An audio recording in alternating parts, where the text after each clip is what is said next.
How's it going, everybody? My name is Infamous Isaac. I'm here with a video on Guardians of the Galaxy Volume 1, the first out of the trilogy of movies that came from this series and from James Gunn. And I was super excited to cover this because I heard a lot of good things about this series.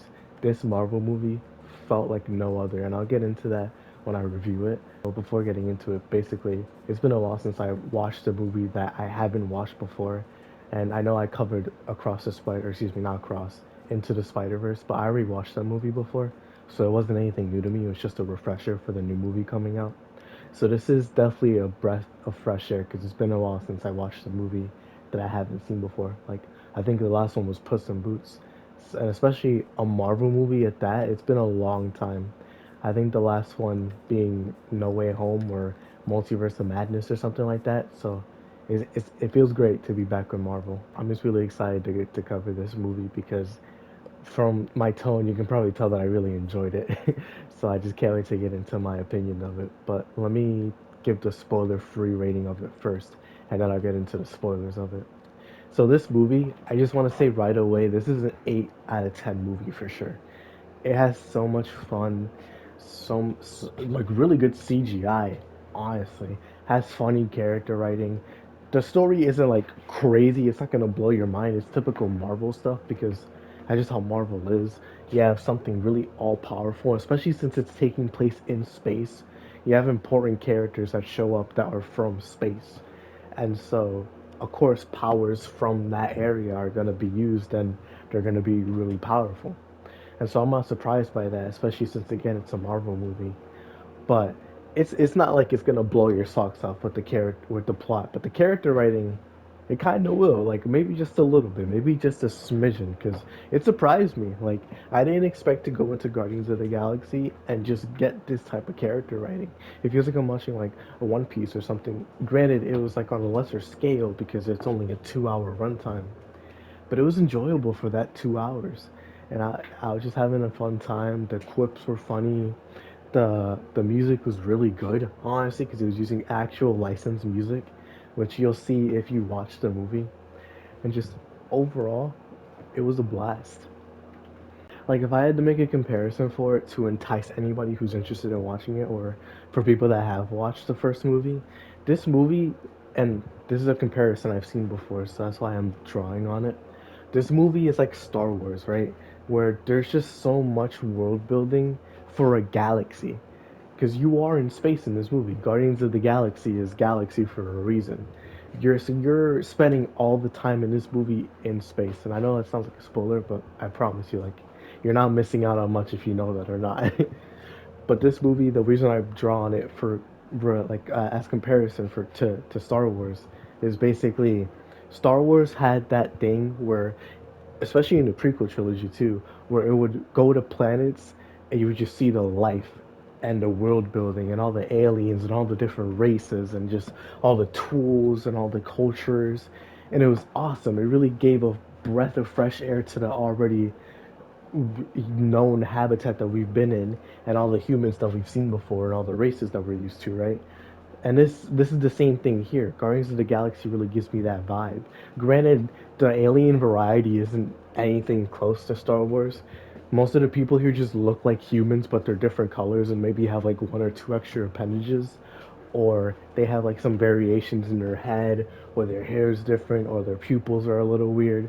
But for the most part, it's humans that look normal, like actual citizens, and then people that have different colors, and that's it. Like, so you're not gonna get anything like mind blowing in the sci-fi department, but the sci-fi holds up. So I can't even sit here and act like it wasn't a good sci-fi movie because it is.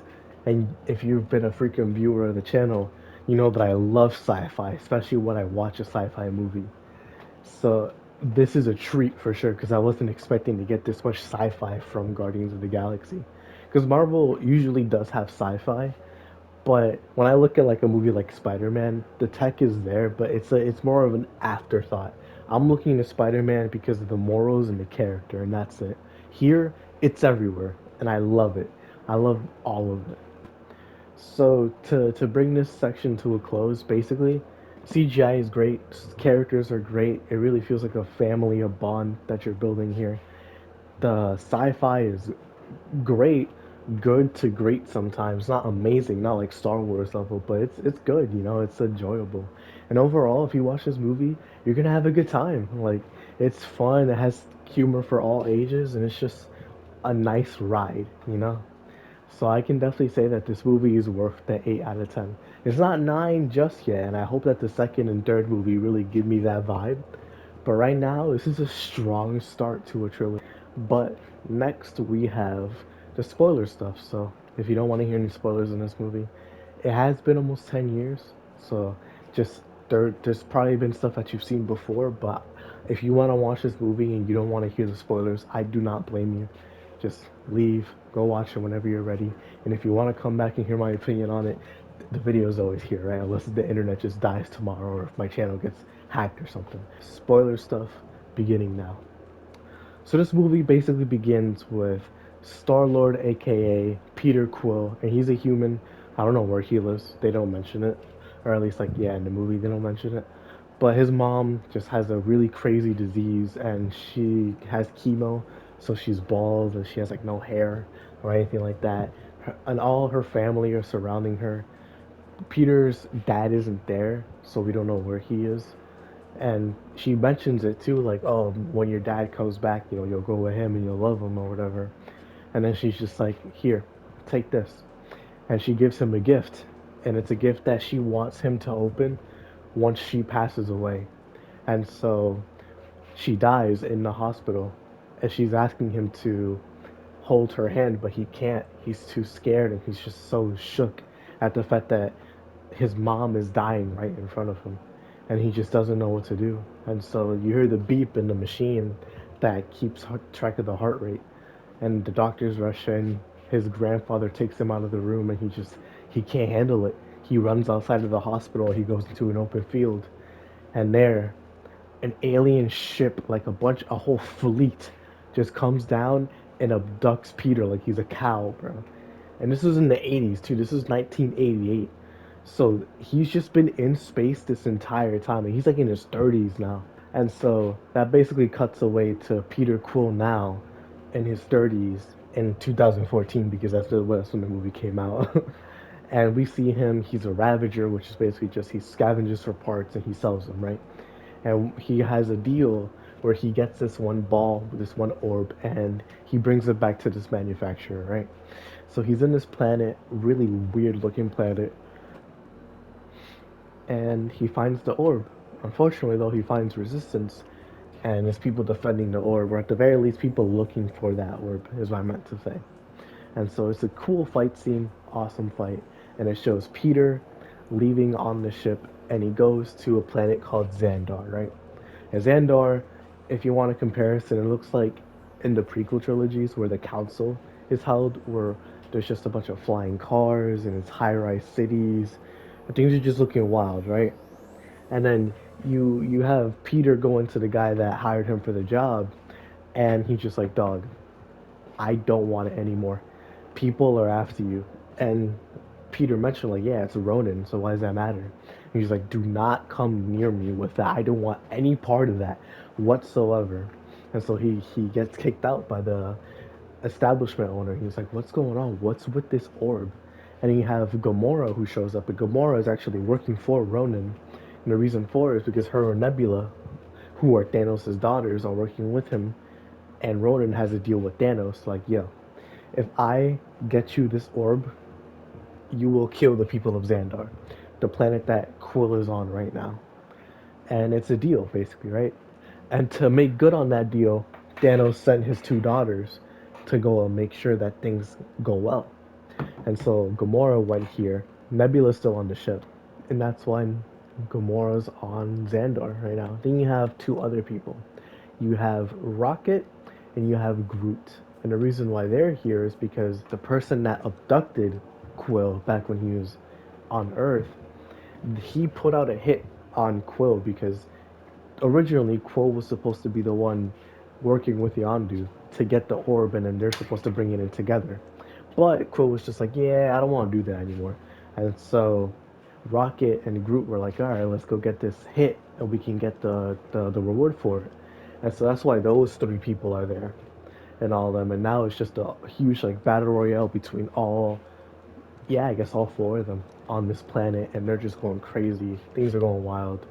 And I didn't know actually going into this that the Guardians of the Galaxy didn't form until way later, and so they're all enemies at this point, and it's cool. It's interesting. It was just I didn't know much about them except for what I saw in like Infinity War and all the times that they showed up in other properties. So it's cool.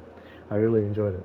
But the Xandar police are just basically like, "Yo, you guys are under arrest for disruption of the peace, and yeah, you're going to jail." So all of them get rounded up. Quill is actually noticed by one of the police officers because he's been in trouble for so long. And he remembers, he's like, yo, the Star guy. He's like, my name is Star-Lord, dog. Like, come on.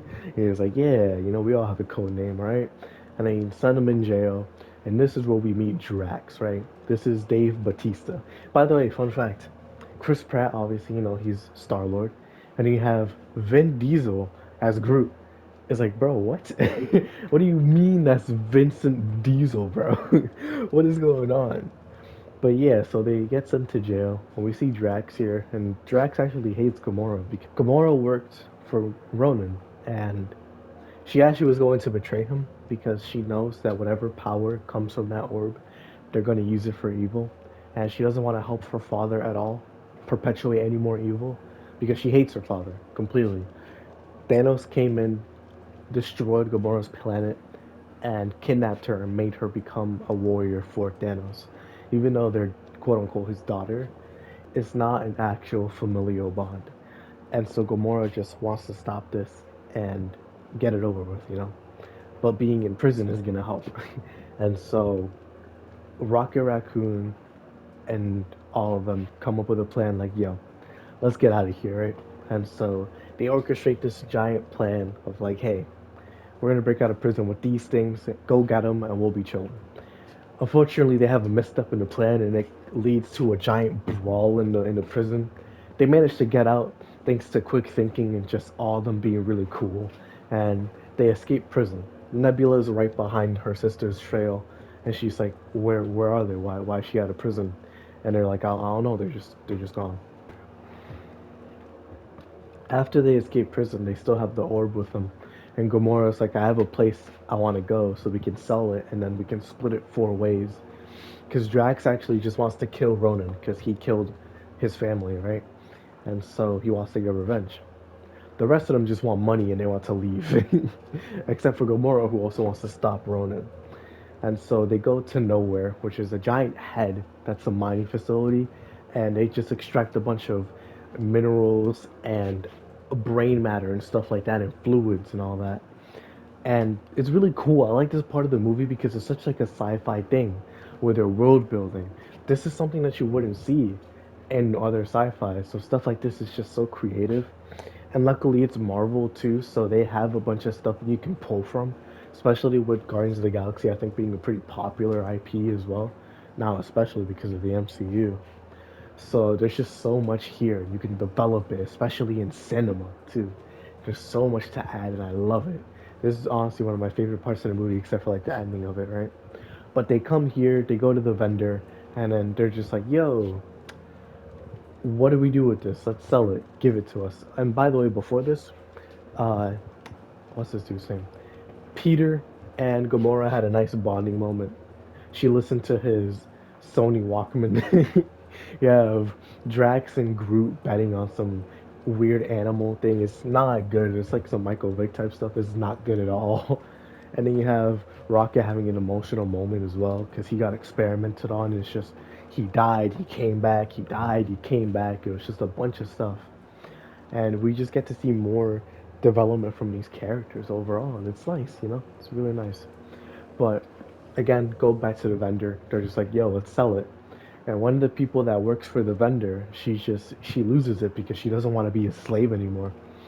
And we find out that the orb is actually a host to an infinity stone. And we learn that infinity stones are cataclysmic stones that can destroy the world, destroy the galaxy.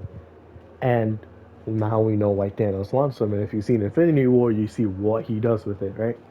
But Guardians of the Galaxy is just basically a precursor to what happens there, which is like I think 3 years later. So it's just a lot happening here, right? And now we know, do not give this to Ronan and do not give it to Thanos. So unfortunately, the girl who didn't want to become a slave touched it, and you can't touch it because you'll die. And so she dies, and a huge explosion happens. Nebula shows up with Ronan. They go after not Nebula, Gamora, and Quill is right behind her. Rocket is right behind Quill, and Groot and Drax are just here, and they're trying to help each other out. Drax sees Ronan, he beasts with him, he loses, he gets clapped actually, and Groot saves his life. Meanwhile, Nebula destroys Gamora's ship trying to kill her, and you have Peter here, and he's like, "Dog, I'm gonna go save this girl." Why? I don't know. I just felt like it, and so he goes into outer space, and he takes his mask off, puts it on Gamora, and before he went out, he was like, "Yo, Yondu, I know you're on here, bro. Come over here." He's like, "All right, bet." And Yondu picks him up, and then they start torturing him. And Rocket is just like, "Dog, what are you doing, bro? What is this?" And so he goes back to where Groot is. They pick each other up, and they're just like, "All right, well, I mean, we gotta go save him, right?" And Rocket's just like, "Bro, Groot, I don't want to save him though. I want to, but I don't. I don't want to die." And Drax is just like, "Bro, we have to save him." He went from his Kratos arc to his God of War like Ragnarok Kratos arc, where he's just a lot calmer. And so they go and try to save Peter. And then, yeah, his perspective of it, where he's getting beat up by Yondu. And Yondu, he views himself as a father figure to him because he raised him instead of bringing him to his actual place where he needs to be. And Peter's just like, "All right, dog, check this out. I'll give you the Infinity Stone if you help me destroy Ronan's plan, right?" And then he's just like, "Well, I mean, how much is it worth?" And he's like, "A lot of money." And so Yondu's like, "All right, bet. What's the plan then? Because that's a whole army that we have to contend with." And then Peter's just like, "Oh, we have a plan, all right." And then, of course, Gamora's just like, "Yeah, we have a plan." They do not have a plan. And so Peter goes to where Rocket is because he was about to blow up Yondu's fleet, but then he managed to talk him down. And Rocket's just like, "What do we do, dog? What? How is this better than just destroying their ship?" And he's just like, "Man, listen, we've all suffered losses before. We're all losers. We're not good people, and that sucks. But if it means that we can at least do this, and even if it means that we'll die, at least we'll do something that amounts to something, right? And even if it doesn't amount to much in the grand scale, at least we did it together." And then Drax is just like, "You know what, bro? You're a good man. I'll do it." Gamora's like, "Yeah, this has been the plan from the start." Groot's just like, "Dog, I am Groot." And then Rocket Raccoon's just like, "Dog, come on, bro. Like, I don't, come on, nigga." And then he's like, "Fine, whatever." And then he stands up. Everybody's in agreement, and they're all just friends now. They're all buddy buddy. And now this is basically where the Guardians of the Galaxy are starting to form. So they go over to Xandar, which is where Ronan is going. And I forgot to mention, Nebula took the orb from Gamora all the way back when they were on Nowhere. And Ronan opened the orb and took the Infinity Stone. And he put it on his hammer. So now he's just all powerful. And he betrayed Thanos. He's just like, "Dog, I'm not working for you anymore. I'm going to kill you after I'm done with Xandar. Enjoy the rest of your life." And then he leaves and he goes over to Xandar. And Nebula's just like, I mean, if it means killing my father, sure, I'll help you." And so they go over there. And then Star Lord is just like, "All right, we have a plan. So we're gonna go there. We're gonna use Yondu as well. We're gonna just stop Ronan. We're gonna call up the Nova whatever police, and we're just gonna stop him. We're gonna do it." And the reason why the Nova police, the people that got him arrested in the first place, are helping him is because, like, yo, why would we as escaped fugitives, as convicts, go and call the police after we're on the run, right? This has to be something serious, and it plays on the fact that the one police officer that he called was actually the one that he knew pretty well because he would catch him all the time. And he's just like, "Yo, listen, this guy can vouch for me." And then the leader of the Nova Police is just like, "Can you vouch for him?" And he's like, "Yeah, I mean, not everybody can be 100% evil, right?" And I don't think this guy's evil. And so the Nova Police show up as well, and it's just a huge, like, Herculean effort. This thing, this fight, the final fight in this movie, feels like some Infinity War type stuff. It was crazy. It was on a whole nother scale. The budget was insane. And it was just awesome from start to finish. So basically, Rocket is outside just helping destroy some suicide bombers that are going out from Ronan's thing. And the whole goal is basically stop Ronan from touching ground. Because if he touches ground, he's going to destroy everybody with the Infinity Stone. Because he has, like, huge hatred towards the Xandar people, Xandarians, I think. Because they killed his father and his forefather before that because they were royalty. And so he just wants redemption, even though the peace treaty was signed. He's here now. He's doing all this. And you have Quill, you have Gamora, you have Drax, and you have Groot, and they're all on the ship, right? And they're here to stop Nebula and Ronan. They manage to stop Nebula because she jumps out of a ship and she manages to escape, basically. You have the rest of them who are going to fight Ronan, and it's a really cool fight, like a really, really cool fight, because you have Rocket who, from the ground, takes his ship and crashes into the ship itself, saving all of them from getting obliterated by Ronan's Infinity Stone. And then Groot, making a sacrificial effort, protects everybody from the imminent crash that's about to come from them crashing onto the ground, right? And it takes all of his life to do it. So they crash, and then Groot's basically dead, right? It was sad, super sad. And it's so nice seeing how actual, like, he has character in this movie, and it's awesome because before that I never knew Groot to have character. I just always knew him as a meme because, like, oh, I am Groot, and then, middle-aged people are just like, oh my gosh, he's Groot, and it's just hilarious to him. So it's just like, dang, dog, like, what's so special about this tree? And now I realized everything's special about this tree. And that's no joke. Like, genuinely, this tree is pretty fire. And all of them are pretty fire. But I'll get to that at the end of the movie, though. So they all land. They think that Ronan's dead. He's not. I don't know what this guy's made of, but he's cracked. And so he stands back up and he's just like, dog, I'm gonna kill all of you. And then Peter is just like, dog, I'm gonna sing a song to distract you while Raccoon and Drax are building a weapon over there. And the man's just dancing. He's having a good time because his Walkman is still playing. And it's just like, he's like, what are you doing? And then he's like, I'm distracting you, stupid. And look over there. And then you have Drax and Raccoon firing off the shot that completely destroys him, right? Doesn't kill him, but it's just like, bro, the Infinity Stone is off of the hammer. And Quill grabs it and he harnesses it. And you're probably thinking, how is he touching it? He's human. He's not. He's half human.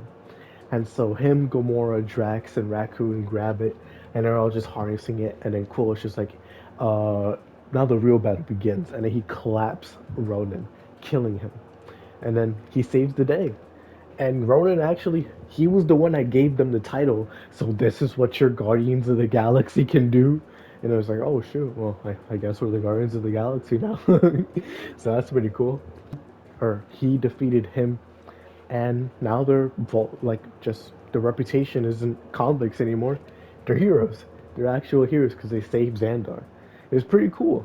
Now Peter's father, we're learning, it's like, yo, who is he, right?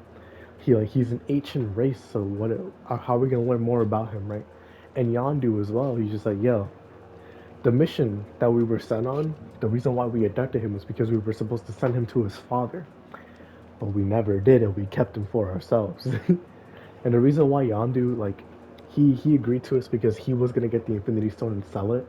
So Peter pulled the last bait and switch after they killed Ronan, and he was just like, yo, here's the Infinity Stone. And when Yondu went to go and open it, it was a troll. It was like the actual troll doll from the 80s. And all he could do was just smile because Peter pulled the fast one on him. Like, what else can you do? That man is mad smart. That's the end of the movie. We get an after credit scene with the vendor from the beginning of it, and a space dog that was also in the captivity. It was nice. It was cool. But overall, this movie was fire. Genuinely a fire movie from start to finish. Like, I enjoyed it so much. It Like, it's an 8 for me because it does things well, but it's not like a superb generational movie. This movie is a good movie, and you'll have a good time watching it, especially if you like Star Wars, but like the Marvel aspect of Marvel as well, and just mix the two. But also the best part about it, this movie doesn't feel like a Marvel movie. Granted, it does have like obviously Marvel characters and all that, but at the same time, it doesn't feel like a MCU movie with all the movies just connecting to each other, and it's just like it's too much of a hassle to keep up with. And so seeing Guardians of the Galaxy and it just have its own trilogy, granted the characters show up in other movies, it's not like that's not possible. It's just this first movie just was only like itself. It contained itself and that's it. Guardians of the Galaxy 1, really good movie. 8 out of 10. I enjoyed the music, the story, the character building, the family bond, the familial bond that's spawned from the Guardians of the Galaxy. And the villain, he himself was kind of weak. Like he was, yeah, he had a revenge plot going on, but he wasn't interesting. Like he just wasn't that interesting because he was a stoic guy that hated Xandar, and it's like cool, like that. I like that piece of lore, but we never saw him much. And when we did, it was just the guy who beat up Drax, and he was strong, and that's it. I felt like there was no substance to him, which kind of sucks. But hey, he served his point, and it's not like he ruined the movie, so it's not that crazy, right?